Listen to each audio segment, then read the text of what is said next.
Hello viewers, welcome back. Today we are going to understand and learn a very interesting topic on classroom management.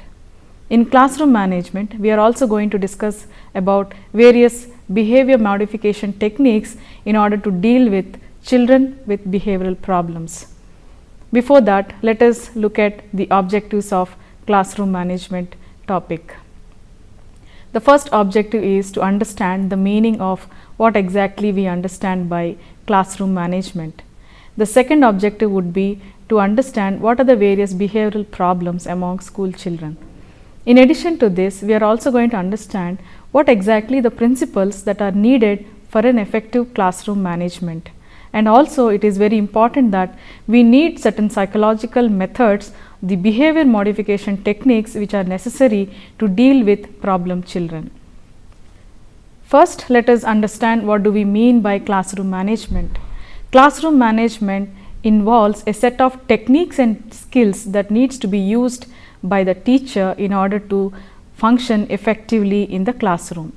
It also includes various teaching methods. Apart from this, there are other technical skills such as teaching resource materials, understanding the pupils, understanding the environment, and also effective use of classroom climate. Nearly almost every teacher agree that the effective classroom management involves effective teaching. Therefore, we can say that any teacher who is involved in teaching practice in the classroom, he or she better understands that there needs to be a classroom management. And again, classroom management involves various techniques and skills, as I told you. It has been understood that classroom management and discipline are the terms that are used quite interchangeably, but they are not synonyms. At the same time, these two terms, classroom management and discipline, are being used by the teachers quite often. What exactly the teacher does in the classroom and how best the teacher is able to manage the classroom. When we understand, we all know that when we see a classroom, it involves students, there is a blackboard, there are certain teaching aids in the classroom. At the same time, there are students from different socio-cultural as well as socio-economic background. Therefore, it becomes a challenge for the teacher to deal with various aspects of classroom. What is the aim of the teacher in order to have a proper classroom environment? The teacher should be able to foster a positive environment in the classroom, and it is very important that there is a sense of cooperation that needs to be established, and also the aim of the teacher is to have a productive learning environment in the classroom. Here are a few principles of classroom management which are basic requirements for a teacher to understand. The first involves careful planning. Now, when we say careful planning, it includes the teacher's learning material, the teacher's lesson plan, and all these equipped with the teacher himself or herself in order to address the students. It also includes realistic learning environment. The teacher should be able to equip with the learning content and the knowledge with which the teacher is supposed to give the knowledge to the students. In addition to careful planning, the teacher should be able to anticipate the misbehavior of the students. Now, it is very evident through observational methods whether a student is able to concentrate on a concept or whether a student is disturbing the class, and all these factors needs to be observed by the teacher as part of his or her instruction process. Further, it is also important for the teacher, in order to create a positive classroom environment, the teacher should be able to establish a positive environment, or in terms of a receptive class atmosphere. When we say a receptive class atmosphere, it talks about a friendly environment in the classroom. The teacher should be able to smile, the teacher should establish basic rapport between the students and the teacher. Therefore, it involves a happy learning environment. Therefore, it is always not right that the teacher should be very serious in the classroom, but the teacher should be able to establish a friendly environment in the classroom. In addition to all this, sometimes a teacher becomes a counselor. An effective teacher is the one who is able to understand the problems of the students and also giving a particular suggestions and counseling to the students as well. So, it is a basic requirement that the teacher is able to understand the problems of the students and also deals with the problems. I would also like to put forth another important principle, that is creating interest in the lessons. Now, it becomes very important role for the teacher to create an important interest in the lesson. Therefore, creating interest should be taken place in terms of storytelling. Say for example, if the teacher wants to introduce a topic on rain, the teacher can be able to narrate a story by saying that as I was starting from my home, there was a rain and I got wet, and again I had to go back home and then change my dress, and then I had to come back to the class. So, today we are going to start about the topic on rain. So, this might create a sense of interest in the student to be effective in the classroom. It is also important that maintaining good interpersonal relations with the students is an essential component in the classroom management. The teacher should be able to involve all the students at individual level, also at group level, in order to have a one-to-one relationship. And very importantly, judicious use of rewards and punishments.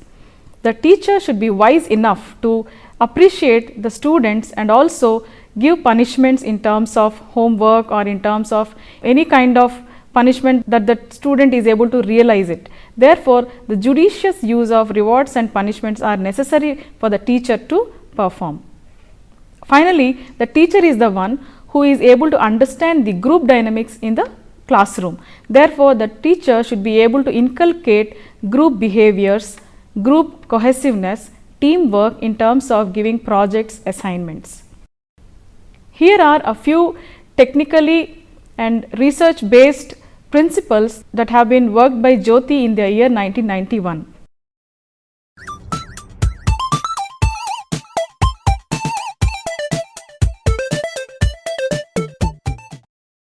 The first principle is principle of clarity and mastery over the content.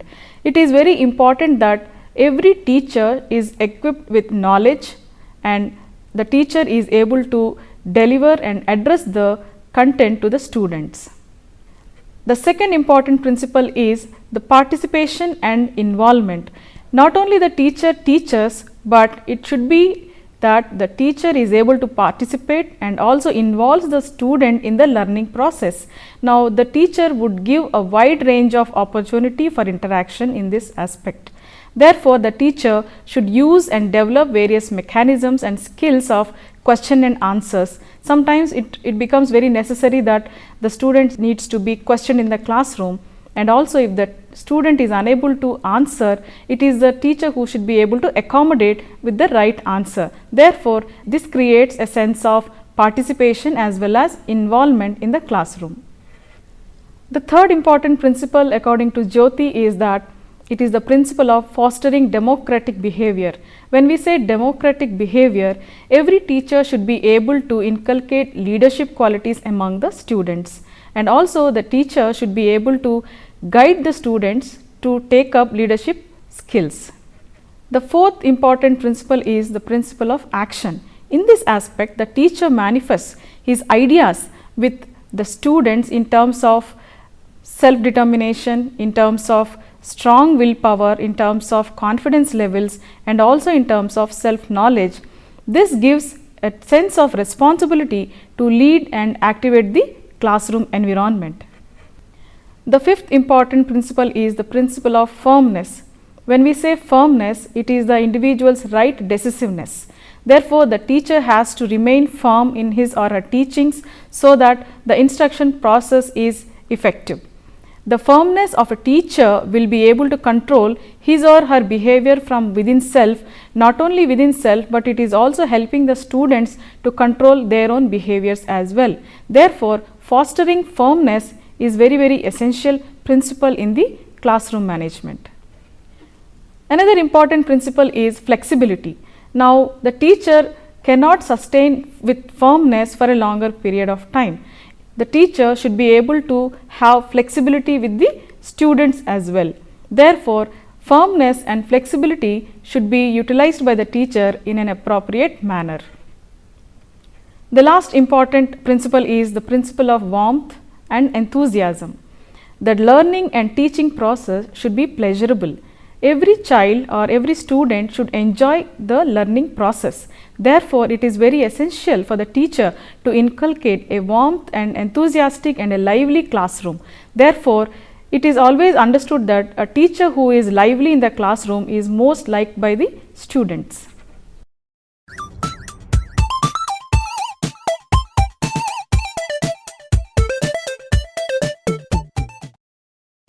Now we go on to various behavioral problems among the school students. Now it is quite natural that all the young children can be naughty, but it is very important that is it the deviant and impulsive behavior is time to time or whether it is perfect in nature. So no wrong that the children are naughty, but is it a normal behavior being naughty is our concern.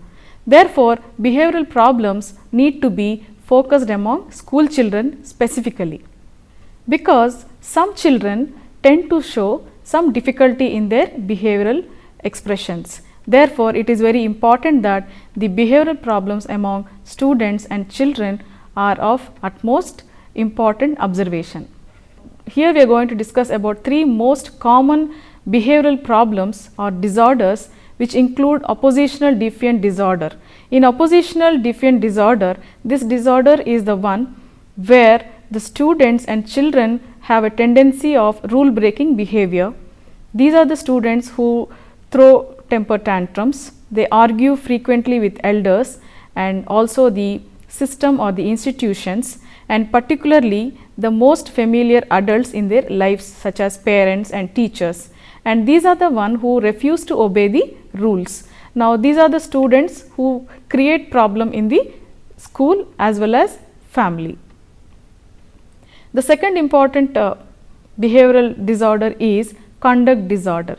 Conduct disorder involves students who frequently lie, who repeatedly are away from school, they are absent for most of the time, and they have a tendency to use drugs and alcohol and other substance use, and at a very early age it is being practiced by these students and children. The third important behavioral disorder is ADHD, attention deficit hyperactive disorder.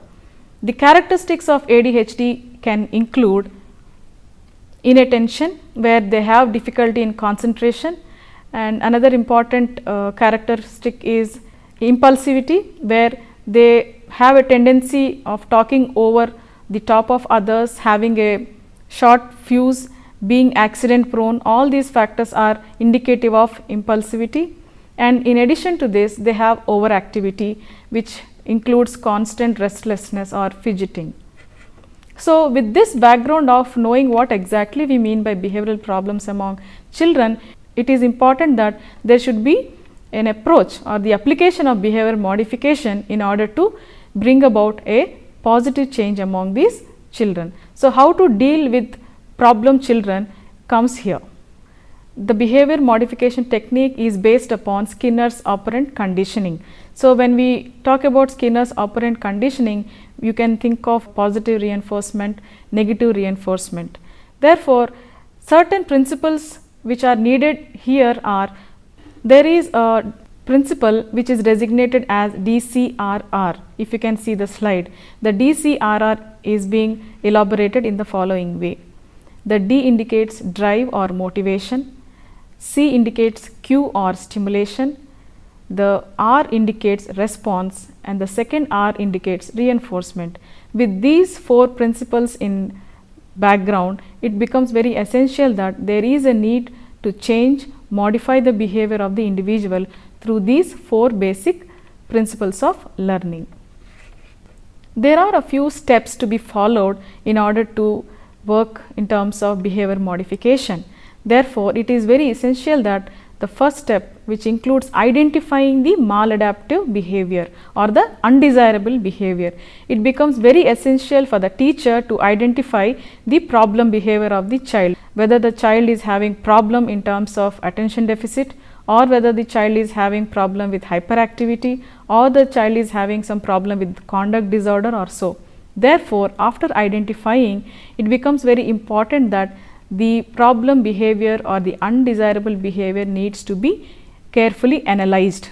After the careful analysis of the maladaptive behavior or the undesirable behavior into smaller units, it becomes to the teacher a challenge to work on each unit which needs to be eliminated in an appropriate manner through various techniques of behavior modification. So, here are a few important behavior modification techniques which requires for the teacher in order to work effectively with problem children. The first important behavior modification techniques involves simple extinction. When we say simple extinction, it is lack of reinforcement. To get or to expect a desired behavior, it is very important that the student should be reinforced.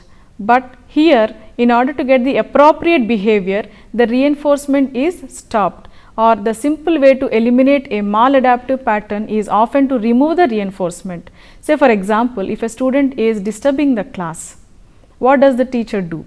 The teacher, instead of looking at the student or shouting at the student, it is better that the teacher is ignoring the student's behavior. Therefore, the simple extinction method could be effective in order to make the child to sit in his place.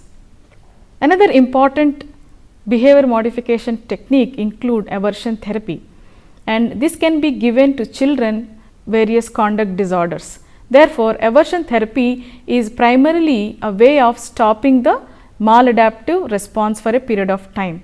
Therefore, any undesirable behavior can be stopped in terms of punishments. So, aversion therapy is a method where punishment method is popularly used. Here I would like to quote two important aspects of punishment methods. One is the physical restraint. If we find any student who is misbehaving in the class or who is not obeying the rules of the school, it becomes very important that the child needs to be physically restrained. Sometimes another important method called isolation timeout. If a child is misbehaving in the classroom or misbehaving with the friends or teachers, the child is taken into an isolated place and he is put in an isolated place where there won't be any interaction for some time, even with the class teachers or even with the schoolmates. Therefore, these two important aversion techniques are quite helpful in eliminating certain undesirable behaviors in the classroom as well as even in the family environment.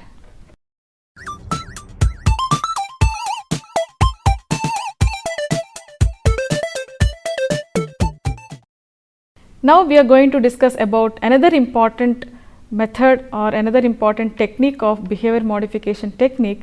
This includes the systematic use of positive reinforcement. So far we were talking about aversion therapy, which is a negative reinforcement in terms of punishments, but there are certain few important techniques which we can discuss in terms of positive reinforcement.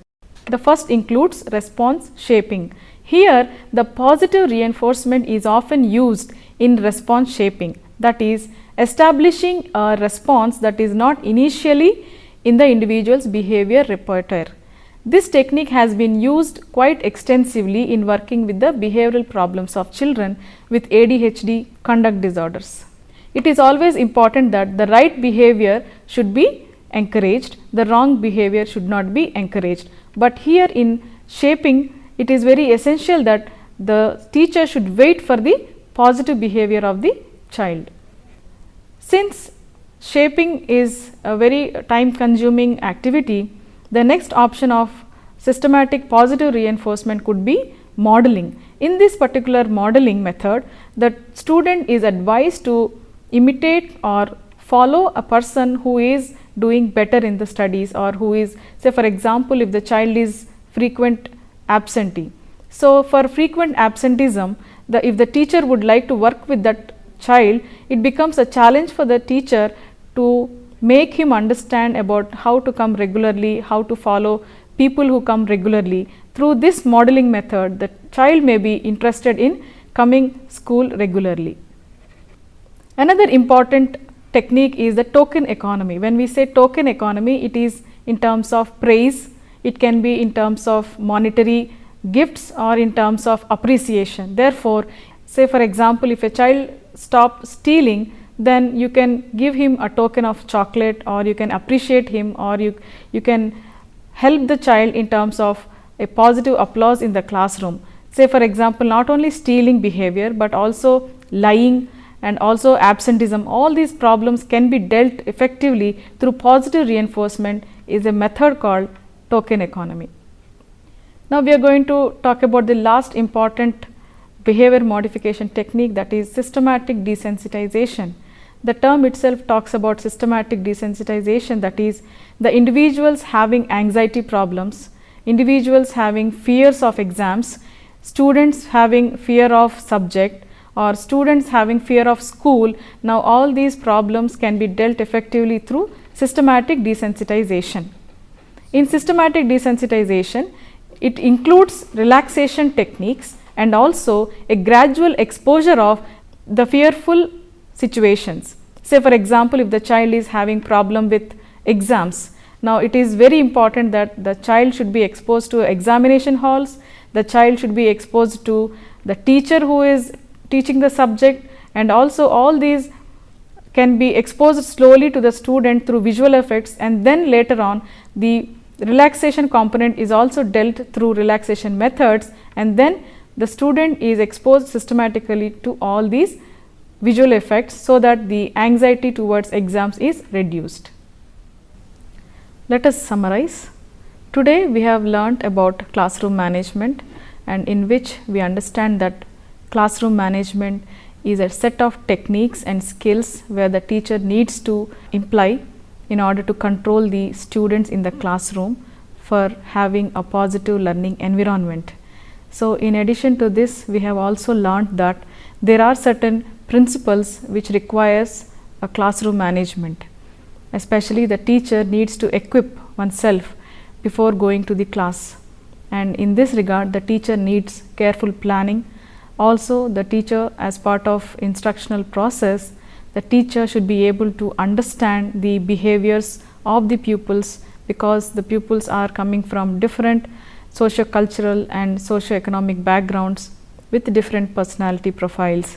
Therefore, it becomes very necessary that the teacher should be able to create a friendly environment in the classroom for effective reciprocal relationship in the learning process. Apart from this, it also becomes essential for the teacher to understand the group dynamics in the classroom by inculcating projects and assignments as such. And there are also certain research based principles that we have understood, developed by Jyoti, where she talks about the principles of clarity and the principles of mastery and all. And she also has mentioned that the teacher should be having a friendly environment, the learning and teaching activity should be pleasurable, because the various principles should also include that the teacher himself is also motivated in order to have a teaching and learning practice effective. And for which we also have understood that there are specific behavioral problems, especially we were discussing about 3 important problem behaviors among students. The first one was oppositional deviant disorder, where the students have a tendency to throw temper tantrums and also they disobey the rules. And conduct disorder is another important, most common disorder, where the students have a tendency to lie, they have a tendency to steal, and they have also a tendency to use drugs and all. Therefore, and in addition to all these 2, we have the third important problem, that is ADHD. Nowadays, India is also contributing to this sort of problem among children. So, attention deficit and hyperactive disorder, it has different genetic as well as psychological and social factors which create this sort of problems among children. Therefore, the teacher should be able to understand these problem behaviors among children and try to utilize the appropriate behavior modification techniques that we have discussed so far. And we have talked about the simple extinction method. These are all based on learning principles of, as I have mentioned about DCRR, the drive, that is the motivation, and the cues or the stimulus, the response and the reinforcement, which requires specific, modifiable and changeable behavior among the students. And we have also discussed about punishment method through aversion therapy.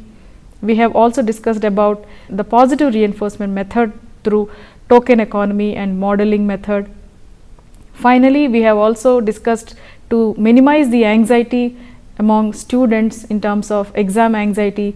Some children also have fear of schools. So, therefore, through systematic desensitization, through inducing relaxation techniques as well as through gradual exposure of the stressful events and the anxiety related problems, the student can be dealt effectively through these behavior modification techniques.